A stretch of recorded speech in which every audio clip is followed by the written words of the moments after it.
안녕하십니까? 네, 안녕하십니까? 드디어 뵙네요. 제가 지난 한 달 전에는 왔는데 예. 워낙 바쁘신 일이 있어가지고 네, 보지 예. 못했습니다. 예. 하여튼 뭐 이렇게 저희 농장 먼 길 찾아주셔서 감사하고 도움이 될 수 있는 얘기가 된다면은 좀 제가 아는 범위 내에서 그 또 나웃에서 오랜 세월을 보냈기 때문에 경험한 범위 내에서 내가 말씀을 드리겠습니다. 회장님께서는 예. 또 회장님의 라오스에 온 인생 그리고 과거의 인생이 굉장히 제가 사적으로 들었는데 예. 굉장히 재밌었습니다. 오늘은 그 얘기를 나중으로 밀고 예. 예. 어떻게 라오스에는 몇 년 전부터 들어오셨습니까? 16년 정도 됐어요. 당시에도 한인들이 불과 뭐 아마 200명 선에 아마 이동을 하잖아요. 거의 시내를 활보하면 한인들은 구경할 기회가 없었고, 심지어 이 나라의 공항에서 그 바투사이라고는 중심 도시까지 한 구간만 도로 포장이 돼 있고, 비엔티안 시내 수도시 전체에 신호등이 하나도 없을 정도로 아주 환경이 열악했어요. 뭐 나름대로 여기에 오기까지는 사연이 없는 사람이 없겠지만, 저는 특별한 사연을 가지고 어떤 본에 의해서 나우스가 좋아서라기보다는 타에 의해서 어쩔 수 없는 환경에서 나우스로 오게 됐죠. 근데 그 사연을 뭐 여기서 공개한다면은 시간이 아마 며칠을 해도 모자랄 것 같고, 뭐 아까 궁금해 하시던 그 부동산 관련된 네. 뭐 그런 부분에 대해서 교민이라든가 아니면 나우스에 관심을 가지신 분들한테 나우스의 그 약간의 법률적 또 내가 지금까지 실천해 오면서 느낀 부분 도움이 될 수 있는 얘기를 좀 말씀드리겠습니다. 지금 계시는 땅이 예. 면적이 어떻게 되죠? 이 나라도 우리나라하고 약간의 어떤 비슷한 부분이 있는데, 실제 제가 사용료를 주고 60년 임대를 얻은 부분은 450헥타. 공유수면이라고 해서 이 강가라든가 또 시냇물가에라든가 해서 그 한국으로 말하면 번지가 없는 땅이 있어요. 공유수면 정부에서 그냥 임의대로 관리하고, 우기 시에는 침수가 돼가지고 땅의 형체가 좀 사라지고 평상시에는 땅 역할을 하는데, 그런 부분은 이제 서비스 면적으로 저희가 활용을 해서 전체적으로는 한 550헥타 정도, 아마 여의도의 한 2배 정도 생각하시면은 좀 이해가 될 것입니다. 지금 계시는 곳만 그렇지 않습니까? 예. 또 시내에도 토지가 있다고 들었습니다. 이제 그것은 제가 나우스에서 이 나라가 아직은 그 모든 물가나 여건이 열악하기 때문에 수익 창출할 수 있는 그 조건들이 상당히 힘들어요. 그러면은 제가 이 큰 농장을 관리하고 앞으로 이 농장에서 벌어지는 엄청난 지출 현상이 있을 것 같아서 그거 대비 좀 돈을 좀 벌어야 되겠다라는 생각을 해서 지인들한테 제가 그 나우스의 현황을 설명을 하다 보니까 주변에 많은 분들이 이제 도움을 주고 또 저 하는 일에 관심을 가져줘서, 제가 과거에도 이 나라에 처음 들어올 때도 부동산에 관심을 가지고 그 메콩강가에 그 부지를 매입하기 위해서 시장 조사를 했을 때, 그때 메콩강가의 땅 이 나라 말로 1메가리, 그러니까 한국말로 1스퀘어미터가 되겠죠. 그때의 가격이 20불 정도 였어요. 근데 제가 트라이를 봤던 당시에 그 땅들이 지금 최소한도 3,000불 이상이 갑니다. 최소한. 예, 최소한. 제가 이제 아무래도 노린자의 땅을 그 체크했었고 관심을 가졌었던 터이니까. 근데 이제 그 기회가 사라진 후에 저는 이제 농장에 전념을 하고 농장 일에만 관심을 가졌는데, 불과 한 3, 4년 전부터 뭔가 그 이 나라의 어떤 메리트 있는 그 사업권이 시행이 되더라고요. 그것은 즉 중국으로부터 이제 그 고속철도가 네. 개설이 되면서 공사가 확진되고 그 개발 계획이 발표가 되는데, 당시에 이 나라는 역이라는 철도 자체라는 자체가 없고 국민들의 아마 대다수가 역을 모르는 상태, 외국을 다녀보지 않은 사람 외에는 역이라는 걸 모를 정도로 개념이 없어가지고 어떤 기회가 참 좋은 듯 싶어가지고, 물론 한국 같으면은 요즘 뭐 부동산 투기로다가 참 어떤 여러 가지 그 문제도 있고 하지만은 이 나라는 아직 부동산에 대해서는 관심도가 떨어지고 국민들한테 또 정부에서도 어떤 세액이라든가 여러 가지 그 부동산을 그 규제할 수 있는 법적 그 환경이 미비하기 때문에 활동하기가 좋은 듯 싶어가지고 제가 뭐 논을 사서 농사를 짓고 그런 건 아니었지만 역세권에 많은 부동산을 취득하게 됐어요. 물론 역세권을 가장한다면 한국같이 엄청난 그 뭐 집가를 생각하겠지만 당시 역세권의 땅값이 뭐 스퀘어미터당 뭐 몇천 원에 불과하는 땅값이었기 때문에 적은 돈으로도 많은 땅을 확보할 수가 있었고, 그래서 저희가 매입한 땅들이 아마 수치적으로 소상히 말씀드리긴 곤란하지만 몇만 평 정도는 확보를 했어요.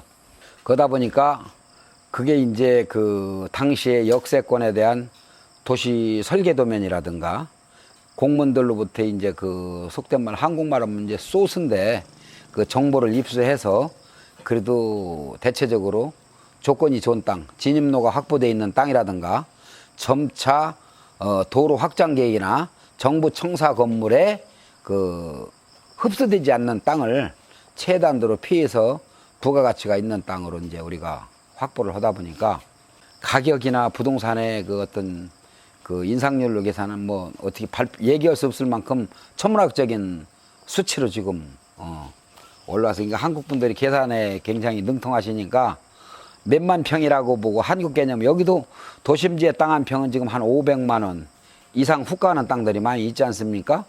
주요 도시에. 그러면 이 나라에서 최고 위치의 땅이라고 하면 아무래도 수도에 있는 최고의 역전, 한국으로 그냥 견주어 얘기한다면 서울 역사라든가 뭐 이런 어떤 테두리를 생각할 수가 있겠죠. 그런 역세권 부분에 몇만 평의 부지라고 보면 향후 그 올 연말에 개통되는 거로 이제 정부 발표가 돼 있고 공사는 거의 마무리 단계입니다. 그러다 보니까 향후 몇 년 후에 그 활성화가 됐을 때 그 어떤 금액이나 수치는 뭐 어떻게 헤아릴 수가 없는 정도로 그래서 제가 많은 어떤 사업 계획을 또다시 지금 구상하고 있는데, 외국인들이 또 이 나라에 와서 부동산에 어떤 투자나 관심을 갖기에는 이 나라 현지법이 그렇게 녹록하지는 않아요. 외국인들은 일단 얼마 전까지만 해도 한 몇 년 전까지만 해도 토지를 살 수가 없었어요. 단 간헐적으로 정부 발표가 있었는데 뭐 200평 범위 내에서 주택을 질 수 있는 땅 범위 내에서는 명예이전이 가능하다. 뭐 여러 가지 낭설이 있었지만 실천을 한 사람은 거의 없는 걸로 알고 있어요. 단 그 후에 저희가 부동산을 매입할 당시에 최초로 외국인들이 부동산을 취득할 수 있는 루트가 있었어요. 그것은 곧 외국인 49%, 내국인 51%의 합자법인을 설립해서 그 법인 명의로 부동산을 취득하고 대표이사를 실지 주주인 그 한국 사람으로 설립해서 그 부동산을 취득하게 되면 한국의 등기권리증이라고 그러죠. 등기권리증에 그 준하는 그 문서가 있어요. 그래서 문서상의 법인 명의, 거기에 대표가 한국. 그러니까 부동산을 사고 파는데 아무런 제한이 없죠. 이제 그러기 위해서는 자금을 비공식적인 방법으로는 좀 곤란해요. 공식적인 방법으로 들어와서 그 법인의 그 투자 내역서를 다 공개해야 되고, 그렇게 해서 FM대로 일을 처리하면 후자에 내가 부동산을 매수를 한다해도 다시 한국으로 재송환 보내는데 문제가 없을 것이고, 그런데 이 나라의 장점 중에 하나는 부동산 세율이 뭐 한국처럼 뭐 몇 프로 뭐 적용을 했는지 안 했는지 모르지만 그냥 형식적으로 우리나라 그냥 어디 부가세 내듯이 뭐 알아서 그냥 몇 프로 이렇게 뭐 적용을 하니까 보통 한국 돈이 따지면 뭐 큰 부동산을 정리를 해도 돈 뭐 1, 20만 원 범위 내에서 다 처리가 되더라고요. 그러면 법인 설립하는데 비용은 어떻게 됩니까? 법인 설립은 그 법인의 초기 이제 그 출자 금액에 따라서 좀 차이가 있어요. 내가 자본금을 뭐 1억짜리를 한다든지 2억짜리를 한다든지 3억짜리 한다든지 해서 거기에 이제 그런 곳은 여기에서 그 대행해 주는 업체들이 많이 있으니까 교민들 중에서도 운영하는 업체들이 있고, 그래서 이제 그런 건데 크게 부담은 안 가요. 부동산을 취득할 수 있을 정도의 법인 같으면 달러 개념으로 그래도 한 2, 30만 불짜리 법인은 만들어 놔야 뭐 부동산을 취득을 해도 이제 좀 큰 문제가 없을 것 같고, 저희 같은 경우에는 농장인데도 불구하고 15년 전에 당대 최고의 그 큰 규모의 법인으로다가, 이게 농업법인으로 나오서 전체에서는 최고 큰 법인이었어요. 130만 불짜리 법인을 15년 전에 만들었으니까 뭐 꼭 그 법인이 필요했던 것보다 이 땅에 대한 규모가 있기 때문에 내가 세부적인 사업 계획을 서술하다 보니까 미니멈 그 정도는 확보가 돼야 되겠더라고. 근데 그때 당시에는 우리나라도 마찬가지지만 법인을 만들려면 처음에 이제 그 예치금이라든가 그 잔고증명 같은 게 들어가잖아요. 여기도 한국어 동일해요. 모든 것이 다 동일하지만 이제 그게 이제 좀 편법으로 가능했어요. 내가 예를 들어 뭐 100만 불짜리 법인을 설립한다면 최소한도 40만 불의 그 잔고증명 예치를 해야 되는데, 그게 이제 우리나라도 옛날에는 그랬죠. 그 법무사 같은 데서 대체해주는 자금에서 수수료만 주면은 거기에 상하는 금액을 대체해 가지고 법정 요인을 갖추고 뭐 법인 서류가 끝나고 나면은 우리 수수료만 정리하면 되니까 어렵진 않았는데, 요즘은 전보다는 좀 많이 까다로워졌고, 또 가급적이면 FM대로 법을 지키는 것이 후자에 현재로서는 아무 문제되고 탈날 게 없는데, 시간이 갈수록 이 나라도 이제 많은 것들이 체계화돼 가고 있고 또 인맥이 많이 바뀌고 있기 때문에 어떤 인물이 어떤 정치를 할지도 모르고 하니까 항상 최악에 대비를 해서 단계적으로 준비를 하시면 후자에 어떤 실수하는 일이 없을 것 같아요. 법인 허가에 관해서도 과거에는 됐지만은 예. 또 지금은 또 안 되는 것도 많지 않습니까? 예, 요 최근에 이 역세권 개발이 이루어지면서 한국 사람은 뭐 그 정도 투자할 여력이 없지만 중국에서 이 역세권 주변의 땅을 대대적으로 그 매입을 했어요. 그러다 보니까 정치권에서 그 흐름 파악을 하고 일단은 외국인 합자법인도 명예이전을 중단하라 해가지고 당분간은 보류된 상태예요. 그러니까 어떤 뭐 특별 조치 형식으로 이 수도권에 아마 이 농사 짓는 사람들은 갑작스레 뭐 5천원, 만원짜리 땅이 뭐 2, 3만원 준다고 하니까 그냥 때는 이딴가 싶어가지고 향후 500만원, 1000만원 갈 수 있는 땅을 2, 3만원에 다 팔아버린다고요. 몇천 원에 그 팔 수 있었던 땅이 갑작스레 몇만 원이 가니까 떼돈을 벌었다고 생각하지만 이 중국이나 선진국에서 살던 사람들, 우리 한국 사람들 눈에는 이건 시작에 불과한 것이기 때문에 때는 이때다 싶어가지고 많은 땅을 매요. 그러니까 역세권 요지의 땅들은 이미 중국, 베트남 그리고 한국 분들 중에는 아마 소수의 인원이 가담한 거로 알고 있고, 제일 큰 역할을 한 사람은 아마 그래도 제가 제일 많은 부동산을 취득한 걸로 알고 있습니다. 아까 예. 법인 있지 않습니까? 법인. 예. 한 달 세금이 어느 정도 됩니까? 세금이 거의 그러니까 한국으로 말하면은 인정과세 형식의 어떤 세율을 많이 적용을 해요. 그 세무서 직원들이 이제 가가호 방문해 가지고 속된 말로 이제 서로 대화를 나누고 내 여건이 어렵다 뭐 하면 이제 그 친구들이 감안해서 1년치 세금을 그러면 한 번에 줘라. 네. 그래서 이제 한 1년치를 뭐 예를 들어 500불이고 1000불이고 주면 저들이 이제 정부에 그 입금시킬 수 있는 금액은 입금을 하고 나머지 금액은 뭐 자기들 경비를 터는지 모르겠지만 그런 것들이 담당 공무원과 그 당사자 간의 어떤 대화로 이루어지는 경향이 많아요.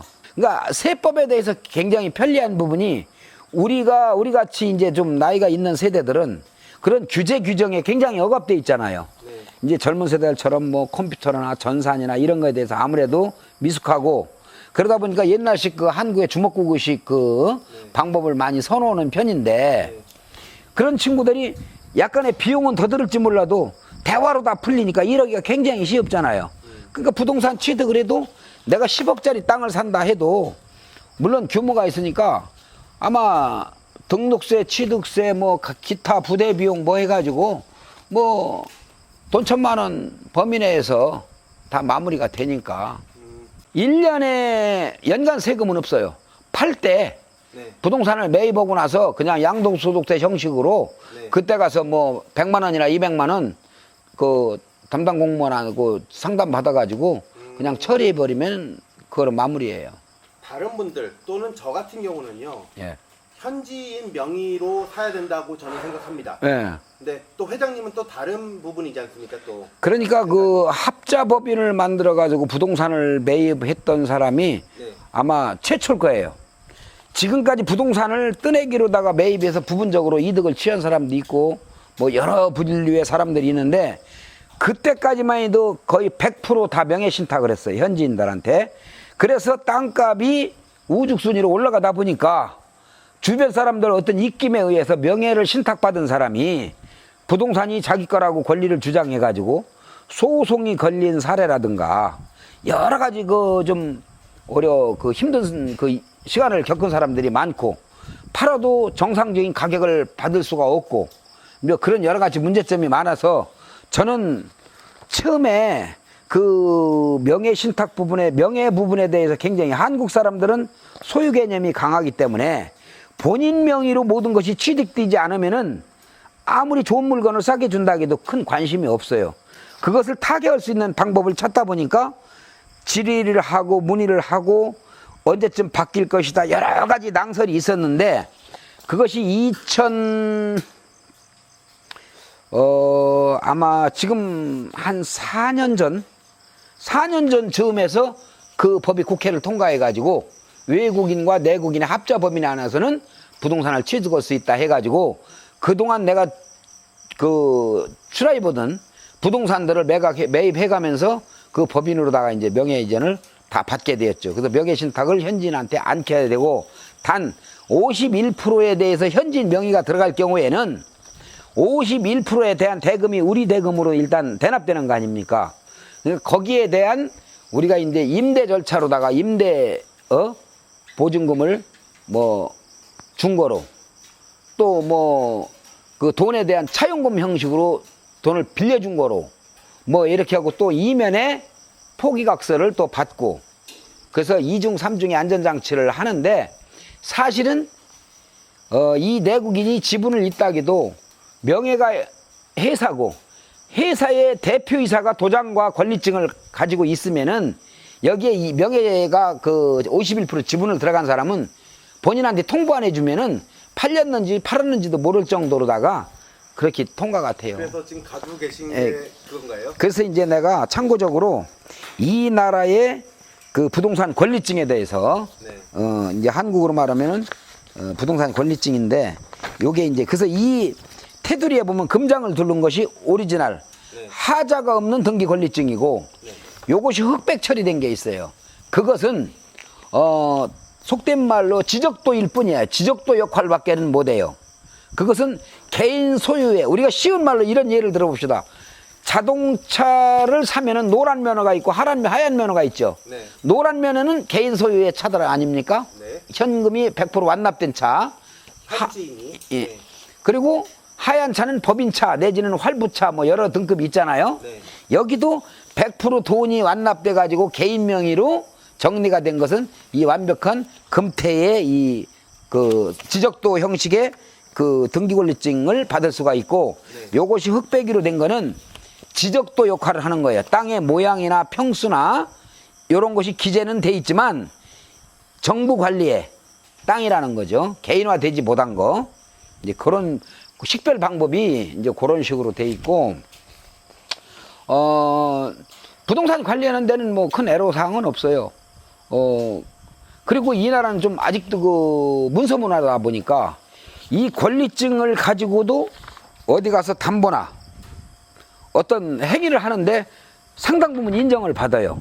그러니까 소소한 자금을 활용한다든지 하면 이 권리증만 가지고 자기 신분증 갖고 도장만 찍어줘도 돈을 주는 사람들이 있을 정도로 대출이 가능하다는 얘기죠. 이 권리증에 대한 것이 우리나라도 아마 옛날 우리 선조 때는 장롱송에다가 그 뭐 계약서 하나 갖고 있으면 저 뭐 아저씨들이 그런 거 갖고 밤중에 못된 짓 들어갈 때 훔쳐 갖고 와서 제표 쓰기도 하고 뭐 했다고 얘기들 들었는데 지금 이 나라의 그 옛날 그 구권리증 같은 경우에는 이 금장으로다가 바뀌기 전까지만 해도 다 그런 식의 문화였고 아직도 그래서 이것만 가지면 이 재산을 다 확보하고 있는 거로 사람들이 착각을 해요.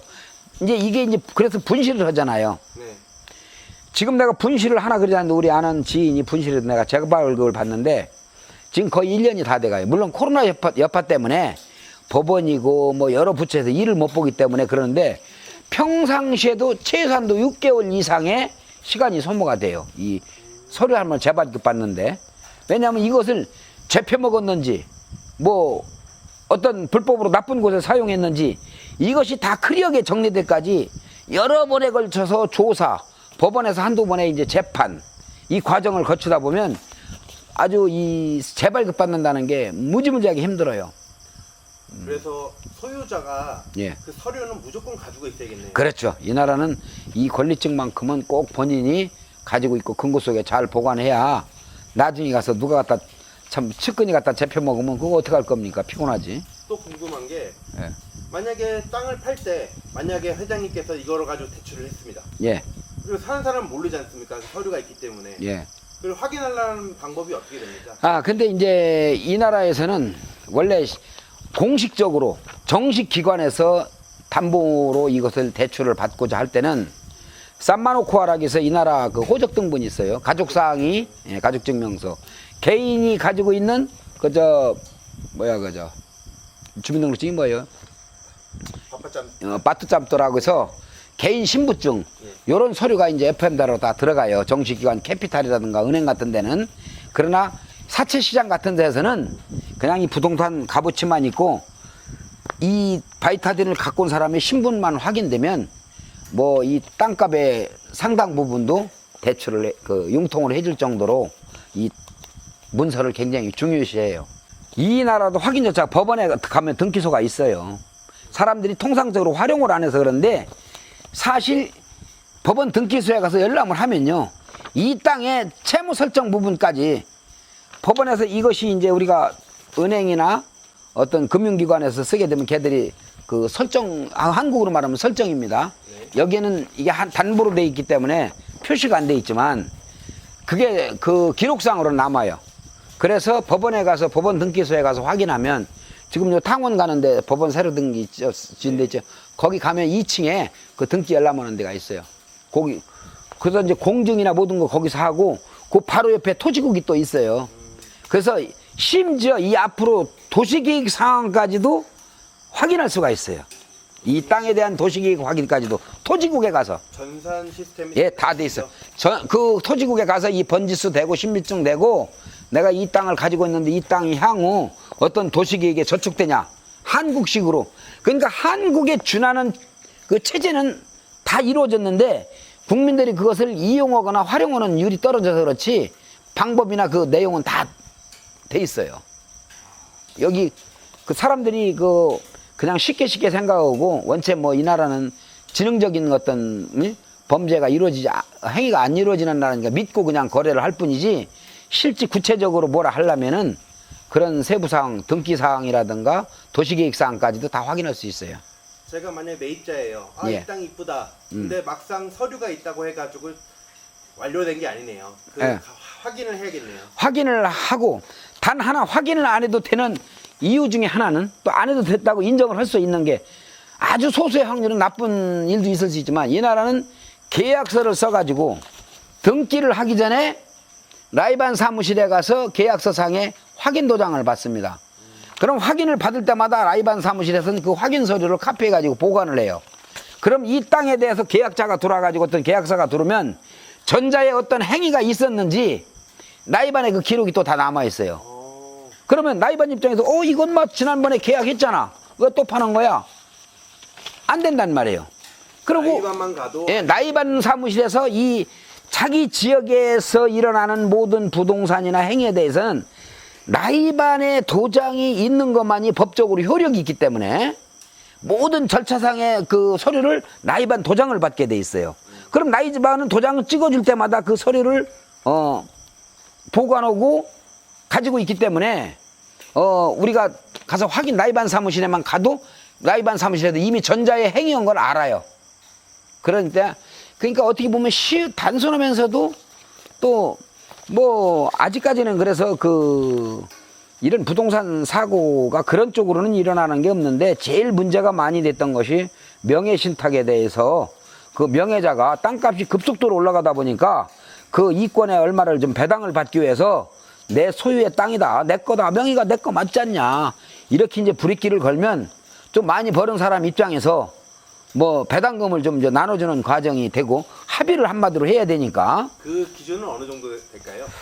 그 사람이 나쁜 사람이 있고 좋은 사람이 있고 욕심 있는 사람이 있고 욕심이 없는 사람 있잖아요. 네. 근데 이 욕심이 없는 사람 같으면 그전 하자를 걸을 리가 없지. 또 좋은 사람 같으면 그런 하자를 걸 리가 없지. 왜?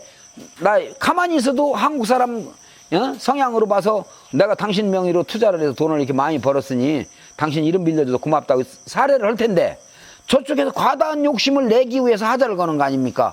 그러니까 그런 하자를 건다는 자체가 이미 양심상으로 좀 문제가 있는 사람이라고 보고, 그런 어떤 폐단을 겪지 않으려면 좀 번거롭더라도 법인 설립하고 법인 명의로 하고 대표이사 내가 갖고 내가 도장 갖고 있고 서류 가지고 있고, 또 가급적이면 후자에 가서 나중에 가서 어떤 소송이 걸리다 보면 이것저것 많은 걸 조사하게 되잖아요. 그럼 너 네 땅이면 너 자금 어디서 갖고 왔냐, 이런 어떤 문제가 대두될 때 내가 한국에서 합법적으로 돈을 갖고 왔으면 거기에 대한 증빙이 되니까 얼마든지 법적으로 유리한 고지를 점령할 수 있으니까 가급적이면 모든 것은 이제 합법적으로 가야. 합법적인 송금 말씀하시는 예, 거죠? 합법적인 송금, 또 합법적인 절차. 후자에 가서 이 나라도 지금 하루가 닳게 모든 것이 속도를 변화하고 있잖아요. 그 법률적인 거라든가 모든 것들이 너무 빠르게 지금 진화하고 있기 때문에 이제 차기에 앞으로 어떤 법률이 다시 개정될지 모르니까 그런 걸 감안해서 좀 타이트하게 하는 것이 좋고. 잠시만요. 한국에서의 라오스 송금은요, 예. 법인을 만들었을 때 예. 어느 정도 가능한가요? 아, 그것은 그 법인 규모와 내가 그 여기에서 인보이스를 만들 때 그 사용 목적, 돈에 대한 사용 목적이나 모든 것이 디테일하게 그 서술이 돼야 되니까, 내가 사업 규모를, 예를 들어 땅을 사는 비용이 얼마, 공장을 짓는다든지 뭐 주택을 짓는다든지 주택 분양 사업을 한다든지 하기 위해서 건축비는 얼마 해서 이제 기본 그 포메이션을 정해가지고 요 정도로 이제 승인을 이제 한국 그 은행에 이제 그 절차가 있지 않습니까? 그렇게 하고 이제 개인이 보낼 수 있는 한도액이 있고 이제 법인으로 취급할 수 있는 금액이 있는데, 요즘은 금융제도가 옛날보다 많이 까다롭다고 내가 그렇게 듣고 있고, 저는 라오스에서 업무만 치중하고 한국의 업무는 또 한국에서 일 보는 사람들이 있기 때문에 거기에서 요구하는 서류, 현지에서 필요한 서류만 내가 만들어서 보내주고, 이제 현지 업무, 그러니까 현지 그 뭐 저도 한국 사람이고 한국에서 사업을 해봤기 때문에 나름대로는 좀 경험을 해봤지만 지금은 벌써 10여 년 세월을 떠나서 살고 있기 때문에 옛날같이 민감한 부분까지는 제가 알 수가 없고, 그 한국 일은 한국에서 보는 사람 또 별도로 있어요. 회장님께서는 법인을 지금 강조를 하고 계십니다. 법인과 개인의 예. 그 거래했을 때 장단점은 어떻게 된가요? 어쨌든 지금 현행법으로 외국인 단독 명의로는 명예이전이 안 되니까 법인을 만들어야 되는 필요성에 대해서는 내가 소유권의 절반이라도 확보자는 차원에서 법인을 만드는 거거든요. 네. 내 이름으로다가는 명예이전을 할 수 없으니까.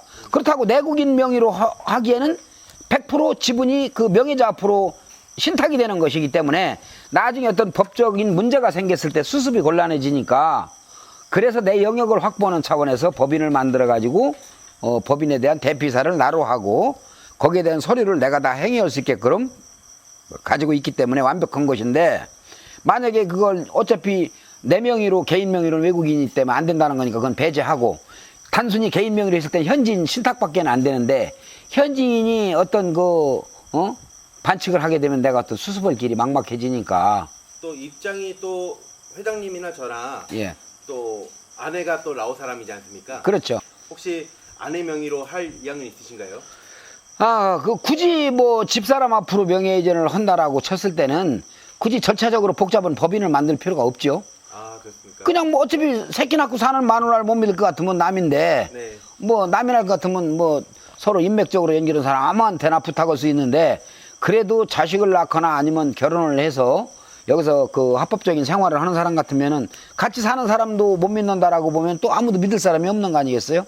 그러니까 결혼하고 자식을 낳고 사는 사람은 현지인 명의로도 하고, 또 한국에서 그냥 단순히 투자 목적으로 오신 분들은 지인을 통해서 지인의 그 울타리가 좀 완벽하다, 믿음이 간다 하면은 소액 정도는 할 수 있는데, 그것도 이 라오스의 부동산 지가가 아까 내가 얘기했듯이 10한 5, 6년 전에 그 메콩강가에 그 20불짜리가 지금 3,000불, 4,000불 가는데, 그렇게 가격이 올라버리면 옛날에는 보잘것없는 재산이었지만 지금 그것이 몇십억 뭐 이렇게 몇백억까지도 갈 수 있는 상황이 되잖아요. 맞은 거죠, 예. 사실. 그런 상황이 되면은 그 순진한 사람도 옆에서 누가 자꾸 못된 교훈을 가르쳐 주면은 패반할 수 있어요.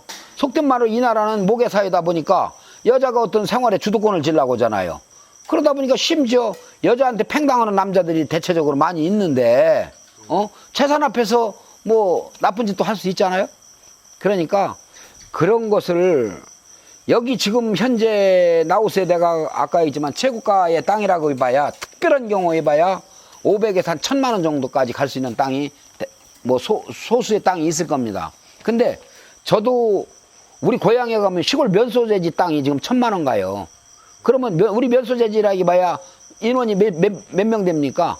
그래도 명색이 수도고 여기가 전 세계 그 뭐 대사관이 다 나와 있고 유동인구 플러스 뭐 하면 아무래도 100만 이상의 인구가 여기에서 지금 자립하고 있을 텐데 땅값의 향후 그 인상 여건은 상당히 무한정이라고 보고 이 나라에서 어떤 농산물이나 저도 여기서 참 남들이 볼 때는 어마어마한 수익을 창출하는 것 같지만 내용상으로는 농사라는 자체가 사실 한국에도 옛날에 이중국가제를 그 채택할 정도로다가 농사 짓는 사람이 타산이 안 맞으니까 정부에서 비싸게 사가지고 정부 가격으로 싸게 또 팔고 쌀값이 그랬지 않습니까? 근데 농사라는 게 그렇게 매력이 없어요. 근데 이제 한국 사람들이 머리가 좋고 똑똑하니까 틈새 시장을 잘 활용해서 그나마 수익성이 보장되는 업종에 좀 아이디어를 내니까 수익이 창출되는 것인데 남이 볼 땐 규모가 크니까 엄청나게 하지만 저 같은 경우는 지금 임대료를 받는 수익이 더 많아요.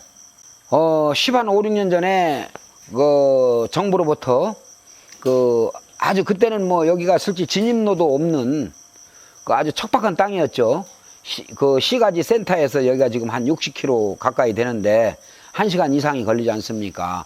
그러니까 진입로도 없고 100길로다가 20, 30분씩 내려올 정도로 이 강 따라서 내 땅을 찾아오려고 그렇게 여건이 어렵고 이 산악도로로 오려면 옛날 나무꾼들이 돌아다니는 그 소록길밖에 없었는데 자동차나 뭐 장비는 올 수가 없는 길이었다 보니까 솔직히 버려진 땅이었었거든요. 근데 이제 제가 이 나라의 기후 여건이나 모든 것이 덥고 우기와 그 건기가 정해져 있기 때문에 물이 없으면 아무것도 못 한다는 생각을 가지고 이런 날을 조금은 직감하고 강가 땅을 원했던 거예요. 어떻게 보면 한국에서 살았기 그렇죠. 때문에 알게 된 거죠. 고마운 것이 그래도 선진국에서 살았기 때문에 선진화된 그 지식이 내 몸에 있었기 때문에 라오스 사람들보다는 많은 지식이 내 몸에 있었기 때문에 그 사람들한테는 버려진 땅이지만 향후 인원이 늘어가고 도심이 확장되면은 이 뭐 옛날 강남 땅이 될 수 있다는 생각하에 근데 지금 불과 몇 년 만에 알다시피 진입로가 얼마나 좋습니까? 심지어 이 나라의 젖줄이라고 할 수 있는 이 남름댐에서 내려 1년 열달 물량이 거의 뭐 비슷하잖아요. 이 강을 3km를 끼고 있어요, 제 땅이. 그 3km 안에서는 강물을 얼마든지 우리가 펌핑해가지고 농사를 질 수 있기 때문에 최적이죠. 예, 지금 중국인들한테 이제 일부 지분제로 농사 짓는 것도 있고 임대를 준 부분도 있고 근데 임대료 같은 경우는 내 양심껏 받은 것이 내가 정부로부터 내는 임대 가격이 10배를 받습니다. 10배. 그러니까 나는 이미 내가 쓰는 땅 다 공짜로 쓰고 이렇게 오픈하셔도 됩니까? 아니 뭐 상관이 있어요. 뭐 그렇다고 나는 이게 다 전번에 그러자니도 이제 그 중국 친구들한테 규제를 했었거든요. 임대 그 이제 속된 말로 한국으로 말하면 전전대가 되는 거죠. 임대자가 또다시 임대 놓는 거 그걸 이제 규제를 해가지고 그래서 내가 이 친구들한테 이 친구들이 처음에 와 농사를 짓는 거 보니까 굉장히 일을 잘하고 어떻게 보면 농업이 굉장히 후진국인 줄 알았는데 우리보다도 더 앞서가는 농사 기술을 가지고 있더라고요. 깜짝 놀랐어요. 예. 이 200만 지금 현재 200헥타에 우리가 지금 바나나를 심고 바나나 모든 농산물이 단연 작광을 하다 보면 그 농산물에 필요한 영양소가 빠지고 나면 땅이 값어치가 없어져요. 그 농사가 좀 덜 돼요. 우리가 인삼 농사를 한번 짓고 나면 그 땅에다 인삼을 안 심지 않습니까? 몇 년이 지나야 다시 심을 수 있잖아요. 그러니까 여기도 바나나를 계속 몇 년 동안 작광을 하다 보면 바나나에 필요한 영양소가 다 빠지고 나면 바나나로서는 부적합지가 돼버려요. 그러면 그걸 대비해서 바나나 사와 바나나 골 사이에다가 지금 과일나무를 다 심었어요. 망고라든가 뭐 이 나라에서 어떤 열대지방에서 나오는 모든 과일이 지금 바나나와 바나나 사이에 지금 200이 다 거의 다 심어졌어요. 그러면 바나나 수명이 닿을 때 바나나를 제거하고 나면 이제 과수원으로 바뀌어요. 또 이제 일반 그 망고 과수원이라든가 뭐 둘리안이라든가 망꽃이라든가 이 나라 그 특유의 열대 그 맛 좋은 과일들이 이제 또 수확이 되기 시작한다고요. 근데 내가 가만히 생각해보니까 이 친구들이 농사를 아주 엉뚱하게 지어버리면 임대료를 받는 게 나아요. 근데 이 친구들한테 지금 하기 전 말이야, 너들 임대료 내기도 힘들고 지금 수익이 없지 않냐. 근데 너들 힘든 거 알고 내가 땅값 달라고 하기가 좀 불편하다. 그러니까 지금 땅값 주지 말고 후자에 수익금의 한 10%만 줘. 근데 내가 그 10%라는 것이 적을 수도 있어요. 누가 보면 뭐 한국 사람들 반반 좋아하지 않습니까? 그러나 이 친구들이 땅값 대비 투자하는 그 비용, 속된 말로 이 바나나 한 그루 한 그루, 과일나무 한 그루 한 그루에 수도꼭지가 다 달릴 정도로다가 스프링클러 시설을 했어요. 엄청난 인프라 자금이 들어갔지 않습니까? 물론 전기라든가 이 모든 수로라든가 내가 기본 인프라는 내가 다 해줬지만 그 외에 부수적으로 이 PVC 작업이라든가 뭐 스프링클러 작업 이런 걸 다 하는데 비용이 많이 들어갔으니까 내 땅값 대비 얘들 투자 금액이 어마어마하게 더 들어갔어요. 그러니까 나는 차라리 지금은 굉장히 인심을 쓰는 것 같지만 어려운 사람한테 도와주니까 이 친구들은 아주 흡족하게 생각할 거 아니에요. 내가 한 1, 2년은 예를 들어 한 1, 2년은 수확이 없을 줄 알고 그런데 바나나가 1년 후에 수확이 되더라 이거예요. 그러니까 지금 내가 이 친구들한테 굉장히 이 친구들도 나한테 처음에는 고마웠겠지만 지금은 아깝겠지.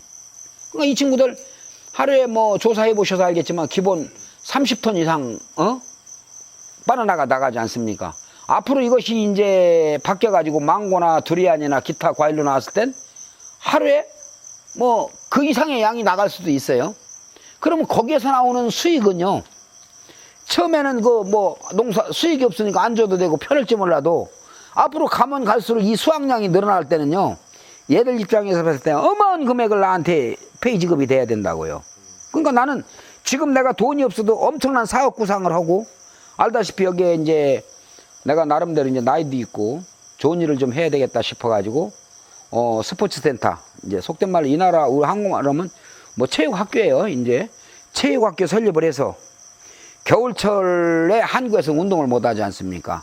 그러면 한국이 선진화되어 있는 종목 여기에다 유치해가지고 전지훈련을 오면 이 나라 그 학생들한테 어떤 교육을 시킬 수 있는 여건도 주고 좋은 일 할 수 있는 기회가 많잖아요. 그래서 정부에서 굉장히 호의적으로 지금 협조를 해가지고 이제 체육관이라든가 여러 가지 그 계획을 세우고 자금이 많이 이제 투자가 돼야 되는데, 내가 한 가지는 서두르지만 않으면은 무사 통과예요.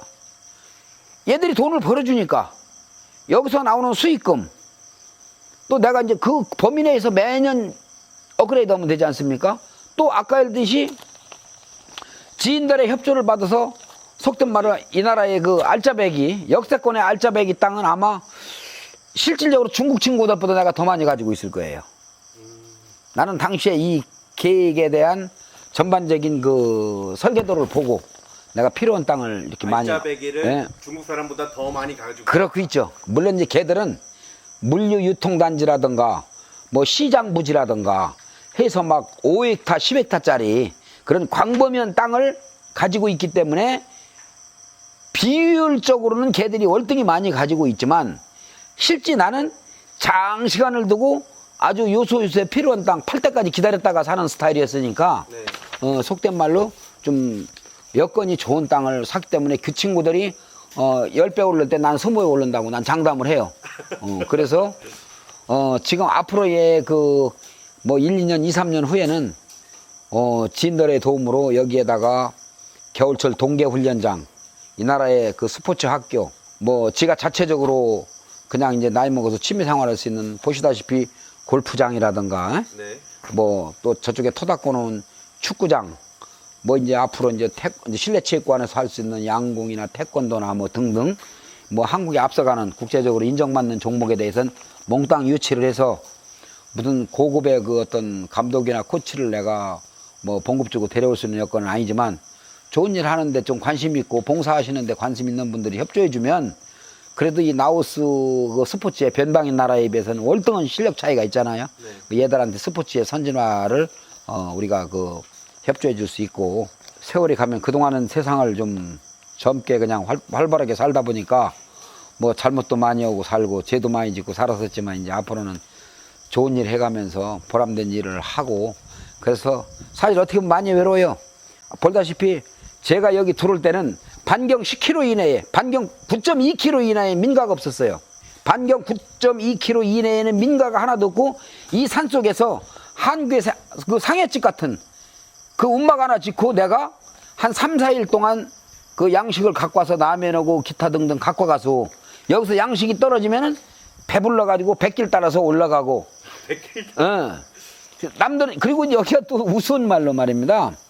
과거에 이 나라도 이제 내전 형식에 여기도 종족이 많지 않습니까? 네.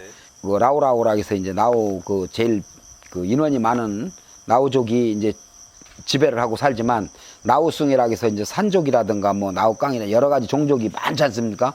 뭐 듣기로는 뭐 몇십 개 종족이 있다고 들었는데, 그 종족 싸움을 하다 보니까 정권이 바뀔 때 피해본 종족이 많아요. 속된 말, 이게 정부 땅이다 보니까 공동묘지였어요. 제가 여기 왔을 때 여기가 땅이 토질도 좋고 뭐 나무도 울창하고 사람들이 접근을 못하는 땅이다 보니까 사람 죽으면 갖다 파묻는 장소였어요. 비석이 많았어요. 얘들은 저 화장을 해가지고 한국으로만 낙골이죠. 낙골 형식으로 갖다 묻고서 그래도 1년에 한 번씩 찾아보기 위해서 표시를 한다고. 그러면 그 비석도 한국처럼 뭐 돌로 좋은 게 아니고 세면 말뚝에다가 이름 쓰고 날짜 써가지고 자기 그 낙골 처리한 부분에다 이렇게 말뚝을 쳐놔. 그러니까 장비를 밀다 보면 맨 세면 뭐 이런 게 많이 걸려요. 근데 그 사람들, 현지인들은 미신을, 이 언제 그 미개발 국가가 미신을 많이 묻잖아요. 귀신 나온다고. 바람만 불어도 귀신 나온다고 뭐 자다가 호들갑을 떨으니까. 근데 실제 저는 정말 뭐지만 환경이 그랬으니까 어쩔 수 없었지만, 이 참 200만 평 땅 안에 혼자 반경 실제 8, 9km 안에 사람이 없는 땅에서 하늘을 지붕 삼아서 참 수년을 보냈어요. 수년이요? 수년을. 그래서 어떻게 보면 더 나이에 비해서 건강하고 독해졌는지 몰라요. 뭐 사실 지금도 마음 같아선 어디 젊은 친구들 저 뭐 으쌰으쌰하면 같이 어디 좀 낄 데 없나 해가지고 두리번거릴 정도로 마음은 지금도 젊어요. 지금도 클럽 다니신다고? 뭐 뿐만이 아니라 하여튼 뭐 동네 애들 조기 축구만 해도 예. 거기 어떻게 꼽사리 끼고 싶어가지고 저는 한국에 다녀올 때마다 축구하고 저 한국에 그 알뜰 시장에 가면 예. 10,000원짜리 축구하고 좋은 거 많잖아요. 맞습니다. 한 10커리 10대커리씩 사와가지고 요 인근에 중고등학교 애들 그 축구부 있지 않습니까? 하나씩 나눠주고 뭐 재밌어요. 그냥 우스운 말로 그냥 애인어자고 막 쫓아다니고 그 학생들이 선물 갖다 주니까 그냥 뭐 매달리고 좋아하고. 그리고 또 여기 또 쌀도 재배를 한다고 들었습니다. 작년 같은 경우에도 한 기천가마 우리가 농사를 지었는데, 뭐 맘만 먹으면 뭐 1,000가마 2,000가마 뭐 하나 그 어려운 건 없어요. 트랙터로 갈아엎어버리고 네. 그냥 저 푸시 뿌리듯이 갖다 뿌려버리고 화전해가지고. 스케일이 또 남다르다고 들었습니다. 봉사를 글쎄. 할 때도 뭐 그냥 10개 뭐 이런 게 아니고 100가마 뭐 예. 500가마. 그러니까 여기 지금 현재 안에가 보면 도로 같은 거 내보면 네. 한국 사람들은 땅이 아까워서 네. 길을 내려면 뭐 4m 5m 농사 짓는 도로를 예. 그렇게 아주 좁은 도로를 만들잖아. 속된 말로 경운기나 뭐 우마차 다닐 수 있는 길을 만들잖아요. 예. 저는 향후 이것이 어떤 여기가 이제 그 어떤 전지훈련장이라든가 체육공원 스포츠 학교가 되고, 또 후자에는 저 넓은 땅을 이용해서 주말에 주말 농장이라고 해야 될까, 아니면은 주말 그 어떤 가족 단위의 어떤 놀러 오는 장소를 내가 만들기 위해서 이제 여기에 각종 짐승을 다 기르기 위해서 지금 공사를 하지 않습니까? 또 운동하는 친구들이 아침이면 최소한도 10km, 15km 런닝을 해야 되니까 둘레길도 다 만들지 않습니까? 네. 이런 거 하는데 이 중앙도로 같은 경우는 농사 짓는 도로가 거의 30m예요, 폭이. 네. 지금은 일부분만 쓰고 있지만 도로를 미리 확보해 놔야 후자에 이 나라도 차 없는 사람은 못 다녀요. 100명이 오면 차가 100대 올 거 아닙니까? 그러면 그때를 대비해서 주차 시설이라든가 진입로라든가 이런 거를 지금 확보해 놓고 요 앞으로 다니는 것이 정부에서 만들어준 도로인데 네. 저 중앙도로 저 넓은 도로 내가 사적으로 지금 만들어 놓은 거예요. 아니 구사장님이 그러더라고요. 원래 여기 비닐하우스 예. 20개인가 있었다고 예, 하는데 한국 저 새마을 운동으로 투자해줬던 비닐하우스가 있었어요. 근데 그거를 과감하게 아유. 철거 도로 때문에 우리는 하여튼 뭐 그러니까 속된 말로 옛날 그 저 현대 그 정 회장님 같은 정치라고 사람들이 그 비유해서 얘기도 많이 했는데 우리도 좀 무대뽀죠. 그리고 한번 맘먹어 버리면 우리는 실제 뭐 빠꾸가 없어요. 뭐 지금도 오버페이스를 해가지고 지금 남이 볼 때는 여기 사람 하나 찾아오는 이런 장소에다가 직원 숙소까지 이렇게 다 미리 지금 짓는 거 아닙니까? 맞습니다. 맞습니다. 출퇴근을 여건이 안 되니까 여기서 먹고 자고 같이 생활하자는 거예요. 예.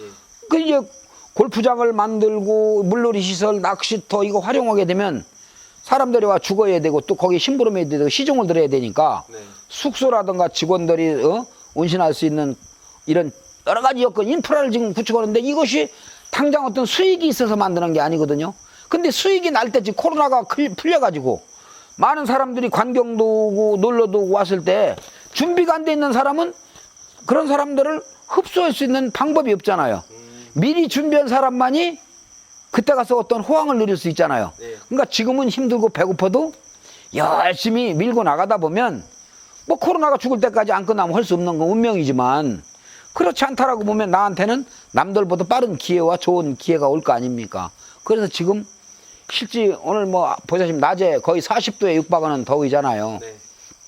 요즘은 이제 우기를 대비해서 내가 전반적인 건설 현장은 이제 웬만큼 마무리를 하고 토목 위주로 해가지고 수로라든가 지역이 낮은 데는 땀프차로 흙을 이제 지금 매립을 한다든가 이제 이런 마무리 공사 수준이고 그래서 올해 골프장에 이제 잔디를 다 씌우려고 계획을 잡았다가 지금 순서가 잔디를 심기 이전에 스프링클러가 먼저 들어가야 돼요. 그래야 잔디에 물을 주지 잔디 심어놓고 잔디를 파헤쳐가지고 PVC를 묻을 수가 없잖아요. 이중공사가 되니까 우기가 끝나기 전에 내가 이 수로공사 PVC 작업, 스프링클러 작업을 다 마무리하고 이제 우기 끝나는 시점부터 이제 물을 줄 수 있는 여건이 되니까 그때 잔디를 다 입혀버리면 그 이제 거기에 지금 준비 작업으로 우리가 모래 같은 경우에도 거의 몇백 차 25돈 담보로 지금 몇백 차 왔는데 앞으로 내가 생각할 때 1000차 정도는 더 들어와야 돼요. 메콩강에서 실어 오잖아요. 모래자가 내가 자체적으로 장비가 없다면은 그런 비용도 어마어마할 텐데 덕분에 전에 그 SK 현장에서 철수할 때 네. 장비를 좀 싸게 구매를 했어요. 덤프트럭, 포크레인 다 예, 있더라고요. 다 거기서 갖고 온 거예요. 그 친구들 철수에 가면 이제 좀 싼 가격에 털으니까 네. 그 저한테는 굉장히 요긴하게 써먹고 그러다 보니까 내가 임대차라든가 이런 걸 임대 장비를 쓰지 않으니까 모래 한 차를 그 장사꾼들한테 사오는 가격하고 내가 가서 사갖고 실어오는 가격하고 금액이 20%밖에 안 먹혀요. 시중에서 사는 가격에 내가 갖고 왔을 때 원가가 20%. 네. 그 속된 말로 골프장 하는데 남들은 하기 전 말로 뭐 홀당 뭐 몇 억씩 뭐 예산을 하지 않습니까? 나는 그 10분의 1, 20분의 1을 잡아요. 골프장의 생명이 조경이라고도 볼 수 있고 잔디인데 네. 잔디는 아직 노동력이 싸고 하니까 잔디는 지금 한 30획 다 재배하고 있어요. 이제 뜯어서 이리 옮기려고. 그러고 묘목은 이 나라 조사해봤는지는 모르겠지만 묘목값이 다 이 못 사는 나라에서 묘목 재배를 안 타 보니까 인근 태국이나 베트남에서 좋은 묘목은 다 수입을 해와요. 근데 지금 코로나 때문에 수입길이 막히다 보니까 작년도 재작년도에 재고 상품만 팔고 있어요. 1, 2년 크다 보니까 여기 심지어 여기 저 파파야 나무 하나를 작년에 가서 내가 4만 깁에 사왔는데 네. 그 안 팔려가지고 올해 그걸 또 사러 가니까 나머지 재고량을 사러 가니까 25만 깁을 달래요. 그러면 5배, 6배 올랐잖아요. 그럼 내가 여기서 4만 깁짜리를 1년이 지나면 나는 구루당 4만 깁을 투자한 게 아니고 25만 깁을 투자한 거야. 어우, 엄청 크네. 예. 그러니까 이미 벌써 원가에서 5배, 6배 나는 싸게 투자하는 형식이 되잖아요. 덤프 2대에 25돈 덤프대에 포크레인 330 최고 큰 거 한 네. 대가 이제 짐을 실어주고 트랙터 한 대가 이제 그걸 나라시를 해요. 그게 이제 4인 1조 4인 1조로다가 토목공사를 하면은 누구 하나도 시간적 여유가 있는 놈이 없어 딱딱 맞아떨어져 가요. 그분들은 고정이죠. 고정 예, 월급제예요. 저희 지금 월급제이고 장비는 제 개인 거고. 그리고 이제 그 안에 거기가 지금 현재 그 바운다리가 내가 이제 그 길이 끝나고 나면 그게 섬이잖아요. 진입로만 딱 만들어 놓고 진입로를 만들어 놓고 섬을 만들어 놓고 섬 가운데 흙을 돋워요. 네. 그건 뭐냐, 우기 때 물이 범람이면 짐승이 올라서 있어야 될 거 아니에요. 네. 이 물난리가 나버리면 짐승들이 놀라가지고 뭐 그냥 아무데나 헤엄쳐가면 다 죽거나 난리 날 거 아니에요. 예. 그래서 짐승들을 도피처를 그 섬 위에다가 또 꼭대기 섬을 만들어서 만들고, 저는 수년 동안 이 땅을 관찰했기 때문에 이 지형에 대해서 누구보다도 박사예요.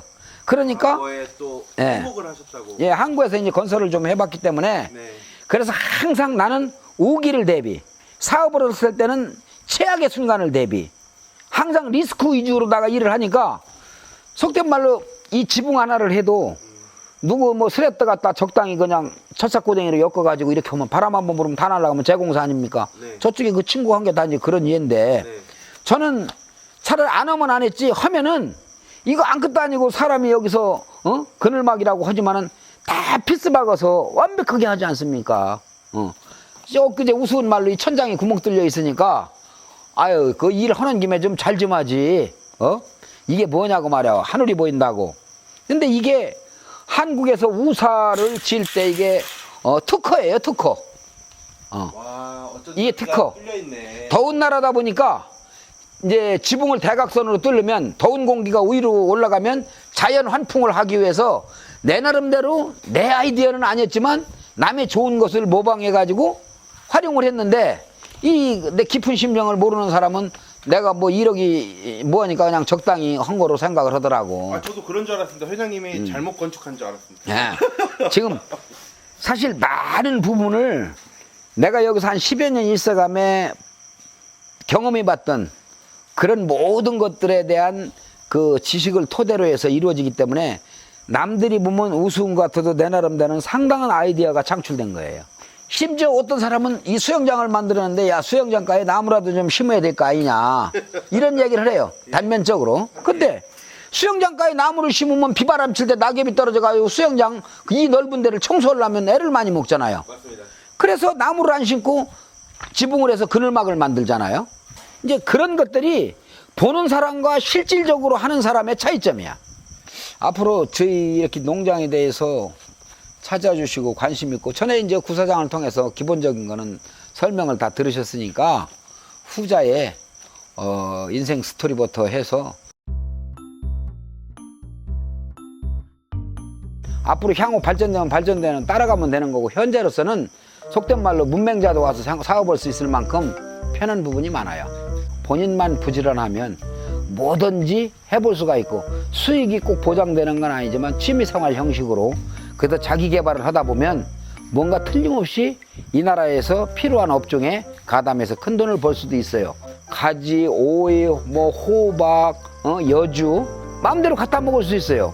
뭐 제가 필요하면 아침마다 한 푸대씩 갖다가 나눠주면 되니까 거의 자연인처럼 생활할 수가 있기 때문에 메콩강 낚시터에 가서 놀다 오고, 뭐 조금 과장된 얘기를 우리나라 자연농원 정도의 어떤 규모로보나 여건으로는 더 나을 수도 있으니까 많은 각양각색의 짐승도 기르고, 뭐 이용가도 활성화시키고, 또 골프장, 아까도 있지 스포츠에 관련된 거, 물에 관련된 거 여러 종류가 그 상품을 개발할 수 있는 것이 많기 때문에 전공 분야가 있는 분들은 한번 관광차 놀러 오셔가지고, 그렇다고 해서 제가 이 사람 자체가 영리를 목적으로 무슨 돈을 벌기 위해서 내가 이 사업을 하는 게 아니기 때문에 있는 땅 조금씩 내가 뭐 도와드리고 협조해주고